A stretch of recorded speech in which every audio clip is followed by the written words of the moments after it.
4 ರಾಜ್ಯಗಳಲ್ಲಿ ಯಾರು ಅಧಿಕಾರಕ್ಕೆ ಇರ್ತಾರೆ ಅನ್ನೋದು ಆಲ್ಮೋಸ್ಟ್ ಕ್ಲಿಯರ್ ಆಗ್ತಾ ಇದೆ. ಯಾರು ಅಧಿಕಾರವನ್ನು ಹಿಡಿತಾರೆ ಅನ್ನೋ ವಿಚಾರ. ಮೊದಲಿಗೆ ನಾವು ಕೇರಳದ ಡೀಟೇಲ್ ಒಮ್ಮೆ ನೋಡ್ಬಿಡೋಣ ಏನಾಗುತ್ತೆ ಅಂತ. ಏನಾಗಿದೆ? 39ರಲ್ಲಿ LDF, 89ರಲ್ಲಿ UDF, NDA 2ರಲ್ಲಿ ಅಂದರೆ BJP 2ರಲ್ಲಿ, ಅದರ್ಸ್ 13 ಕ್ಷೇತ್ರದಲ್ಲಿ ಈ ಕ್ಷಣಕ್ಕೆ ಮುನ್ನಡೆಯಲಿದ್ದಾರೆ. 71 ಮ್ಯಾಜಿಕ್ ನಂಬರ್ ಆಗಿರೋದ್ರಿಂದ ಕಾಂಗ್ರೆಸ್ ಮತ್ತು ಮುಸ್ಲಿಂ ಲೀಗ್ನ ಒಕ್ಕೂಟ ಅಧಿಕಾರಕ್ಕೆ ಇರೋದನ್ನ ಯಾರಿಗೂ ತಡೆಯೋದಕ್ಕೆ ಸಾಧ್ಯ ಇಲ್ಲ ಸದ್ಯಕ್ಕೆ ಕೇರಳದಲ್ಲಿ. ಪಿಣರಾಯಿ ವಿಜಯನ್ 2 ಬಾರಿ ಮುಖ್ಯಮಂತ್ರಿಯಾಗಿ ಈಗ 3ನೇ ಬಾರಿ ಅಧಿಕಾರವನ್ನು ಕಳ್ಕೊಳ್ತಾ ಇದ್ದಾರೆ. ಬಿಜೆಪಿಯದ್ದು ನಿರೀಕ್ಷೆ ಇತ್ತು 5ರಿಂದ 10 ಸೀಟಾದರೂ ಬರುತ್ತೆ ಅಂತ. ಬಟ್ ಆ ನಿರೀಕ್ಷೆ ಹುಸಿಯಾಗಿದೆ. 2 ಕ್ಷೇತ್ರದಲ್ಲಿ ಮಾತ್ರ ಮುನ್ನಡೆಯಲಿದೆ. ಒಂದು ನೇಮಮ್ಮು, ಮತ್ತೊಂದು ಕ್ಷೇತ್ರದಲ್ಲಿ ಬಿಜೆಪಿ ಮುನ್ನಡೆಯಲಿದೆ. ಅದರ ಅಪ್ಡೇಟ್ ಕೂಡ ನಾನು ನಿಮ್ಮ ಮುಂದೆ ಇಡ್ತಾ ಹೋಗ್ತೀನಿ. ನೇಮಂನಲ್ಲಿ ಸದ್ಯ ಮುನ್ನಡೆಯಲಿದೆ. ನಾನು ಕೇಶವ್ ಪ್ರಸಾದ್ ಅವರಿಂದ ಶುರು ಮಾಡ್ತೀನಿ. ಏನು ನಿಮಗೆ ಕೇರಳದಲ್ಲಿ ತೃಪ್ತಿ ಅಂತ ಕಾಣಿಸಿದ್ರಿ? ಯಾವುದು ನಿಮ್ಮದು 10ರಿಂದ 12 ಸೀಟು ಅನ್ನುವಂಥ ನಿರೀಕ್ಷೆ ಇತ್ತು? ನೋಡಿ, ಕೇರಳದಲ್ಲಿ ನಾವು ತುಂಬ ಮೇಜರ್ ಪ್ಲೇಯರ್ಸ್ ಅಲ್ಲ. ಆದರೆ ತಿರುವನಂತಪುರಂ ಚುನಾವಣೆ ಗೆದ್ದ ನಂತರ ಇಡೀ ಕೇರಳದಾದ್ಯಂತ ನಾವೊಂದು ದೊಡ್ಡ ಸಂಚಲನವನ್ನು ಉಂಟು ಮಾಡಿದ್ವಿ.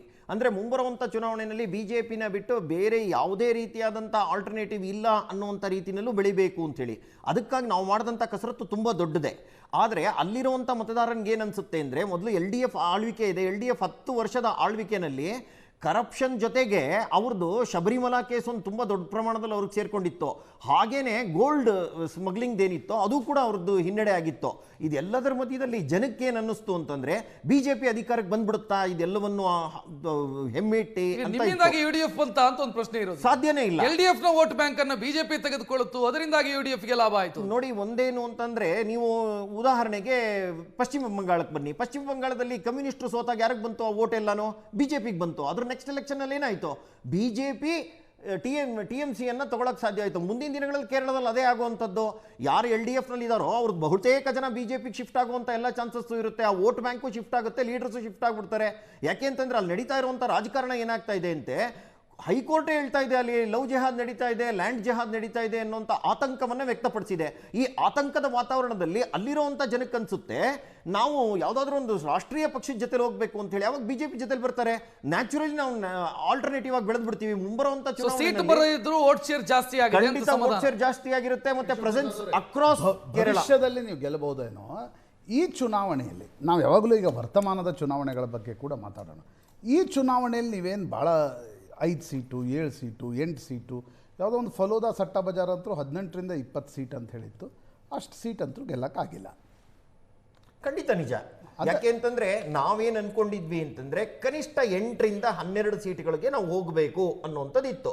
ಅದಕ್ಕಾಗಿ ನಮ್ಮ ಸಿದ್ಧತೆ ಆಗಿತ್ತು. ಆದರೆ ನೀವು ವೋಟ್ ಶೇರ್ ಅನ್ನು ನೋಡಿದಾಗ ಮತ್ತೆ ನಾವು 2ನೇ ಜಾಗದಲ್ಲಿ ಎಷ್ಟು ಜಾಗದಲ್ಲಿ ಬಂದಿದ್ದೀವಿ ಅಂತಂದ್ರೆ, ನಮ್ಮ ಪ್ರೆಸೆನ್ಸು ಅಕ್ರಾಸ್ ಕೇರಳ ಇದೆ, ಒಂದೇ ಕಡೆ ಇಲ್ಲ, ಎಲ್ಲೋ ಒಂದೇ ಒಂದು ಭಾಗದಲ್ಲಿ ನಾವು ನಿಂತಿದ್ದೀವಿ ಅಂತಿಲ್ಲ. ಮತ್ತು ಇನ್ನೊಂದೇನು ಅಂದರೆ, ಕಾಂಗ್ರೆಸ್ ಗೆಲುವಿನ ಹಿಂದೆ IUML ಇದೆ.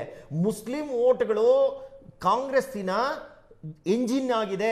ಕಾಂಗ್ರೆಸ್ ಏನಿದ್ರು ಕೂಡ ಆ ಮುಸ್ಲಿಂ ವೋಟ್ಗೆ ತನ್ನನ್ನು ತಗಲಾಕೊಂಡಿದೆ. ಹಾಗಾಗಿ ಕೇರಳದ ಉತ್ತರ ಭಾಗ ಪೂರ್ತಿ ಮುಸ್ಲಿಂಮಯ ಆಗಿದೆ. ನೋಡಿ, ನೀವು IUMLಗೆ ಎಷ್ಟು ಸೀಟ್ ಕೊಟ್ಟಿದ್ರು, ಎಷ್ಟು ಸೀಟ್ ಗೆದ್ದಿದ್ದಾರೆ ಅಂತ ನೋಡಿ. 32 ಏನೋ ಕೊಟ್ಟಿದ್ರು, 27 ಮೇಲೆ ಸೀಟ್ ಅವ್ರು ಗೆದ್ದಿದ್ದಾರೆ.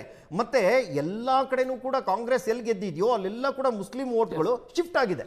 ಪ್ರಶಾಂತ್, ಅವರು ನಿರೀಕ್ಷೆ ಇಟ್ಕೊಂಡಿರೋದು ಕೇಡರ್ ಶಿಫ್ಟ್ ಆಗುತ್ತೆ ಅಂತ. ಇವತ್ತಲ್ಲ ನಾಳೆ. ಈಗ ನಾವು ಗಿಡ ಮರವಾಗುತ್ತೆ, ಮರ ಫಲ ಕೊಡೋದಕ್ಕೆ ಟೈಮ್ ಹಿಡಿಯುತ್ತೆ ಅಂತ. ವೋಟ್ ಶೇರ್ ಜಾಸ್ತಿ ಆಗುತ್ತೆ ಕೇರಳದಲ್ಲಿ, ಆಗ್ತಾ ಇದೆ.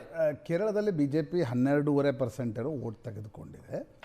ನಿಶ್ಚಿತವಾಗಿ ಕೇರಳದಲ್ಲಿ ಈ ಚುನಾವಣೆಯ ಸ್ಟೋರಿ ಹೇಳೋದಾದರೆ ಅದು ಕಾಂಗ್ರೆಸ್ಗೊಂದು ರೀತಿಯಾಗಿರ್ತಕ್ಕಂಥ ಶುಭ ಸುದ್ದಿ. ಇಡೀ ದೇಶದ ಚುನಾವಣೆಗಳಲ್ಲಿ ಕರ್ನಾಟಕದ ಬೈ ಎಲೆಕ್ಷನ್ಸ್ ಬಿಟ್ಟರೆ ಅತಿ ದೊಡ್ಡ ಪ್ರಮಾಣದಲ್ಲಿ ಕಾಂಗ್ರೆಸ್ಗೆ ಲಾಭ ಆಗಿರ್ತಕ್ಕಂಥದ್ದು. ಯಾಕಂದರೆ ಪ್ರಿಯಾಂಕಾ ಗಾಂಧಿ, ರಾಹುಲ್ ಗಾಂಧಿ ಕೇರಳದ ಮೇಲೆ ಫೋಕಸ್ ಮಾಡ್ತಾಯಿದ್ರು. ಕೇರಳ 10 ವರ್ಷಗಳಿಂದ ಕಾಂಗ್ರೆಸ್ ಅಂದರೆ ಆಲ್ಟರ್ನೇಟಿವ್ಲಿ ಕಾಂಗ್ರೆಸ್ಗೆ ಬರ್ತಕ್ಕಂಥ ರಾಜ್ಯದಲ್ಲಿ ಕೇರಳ 10 ವರ್ಷದಿಂದ CPM ಬಳಿ ಇತ್ತು.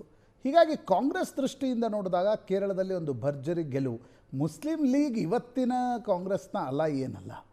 ಯಾವತ್ತಿಂದ UDF ರಚನೆ ಆಗಿದೆ ಅವತ್ತಿಂದ ಕಾಂಗ್ರೆಸ್ ಜೊತೆ ಮುಸ್ಲಿಂ ಲೀಗ್ ಇದ್ದೇ ಇದೆ. ಕೇರಳದಲ್ಲಿ BJP ಎಷ್ಟು ಇನ್ರೋಡ್ಸ್ ಮಾಡಬೇಕು, ಆ ಇನ್ರೋಡ್ಸ್ 2 ಕಾರಣಗಳಿಂದ ಮಾಡಲಿಕ್ಕೆ ಸಾಧ್ಯ ಆಗ್ತಾ ಇಲ್ಲ ಅಂತ ನನಗನ್ಸುತ್ತೆ. ಒಂದು, ಪೊಲಿಟಿಕಲ್ ವಾಯ್ಡ್ ಇಲ್ಲ. ಈಗ ವಿಜಯ್ಗೆ ಹೆಂಗೆ AIADMK ವಾಯ್ಡ್ ಆಗಿ ಕಾಣ್ತು, ಆ್ಯಂಟಿ ಇನ್ಕಂಬನ್ಸಿ ವಾಯ್ಡ್ ಆಗಿ ಕಾಣ್ತು, BJPಗೆ ಆ ದೊಡ್ಡ ಮಟ್ಟದ ಶೂನ್ಯತೆ ಕೇರಳದ ರಾಜಕಾರಣದಲ್ಲಿಲ್ಲ. ಎರಡೂ ಕೇಡರ್ ಬೇಸ್ಡ್ ಪಾರ್ಟಿಗಳೇ ಅವು, UDF ಮತ್ತು LDF. ಎರಡನೇದು ಬಿ ಜೆ ಪಿಗೆ ಸಮಸ್ಯೆ ಅನೇಕ ಕ್ಷೇತ್ರಗಳಲ್ಲಿ ನಾನು ನೋಡ್ತಾ ಇದ್ದೆ. ಆಗ್ತಾ ಇರೋದೇನು, ಸೆಕೆಂಡ್ ನಂಬರ್ ಬರ್ತಾ ಇರತಕ್ಕಂಥ ಸಂದರ್ಭದಲ್ಲಿ ಬಿ ಜೆ ಪಿ ಗೆಲ್ಲುತ್ತೆ ಅಂದಾಗ UDF LDF ಪಾರ್ಟಿಗಳಲ್ಲ, ಆ ಎರಡೂ ಪಾರ್ಟಿಗಳ ಮತದಾರರೇ ಒಂದಾಗಿ ಬಿ ಜೆ ಪಿಯನ್ನು ಸೋಲಿಸ್ತಿದೆ. That is a warning. ಅಂದರೆ ಅದು ಕೂಡ ಬಿ ಜೆ ಪಿಗೆ ಒಂದು ತಲೆನೋವಿನ ಸಂಗತಿ ಕೇರಳದಲ್ಲಿ. ಅದರ ಹೊರತಾಗಿ ರಾಷ್ಟ್ರ ರಾಜಕಾರಣ ನೋಡಿದರೆ ಬಹಳ ವರ್ಷಗಳ ನಂತರ ಒಂದಿಲ್ಲೊಂದು ರಾಜ್ಯ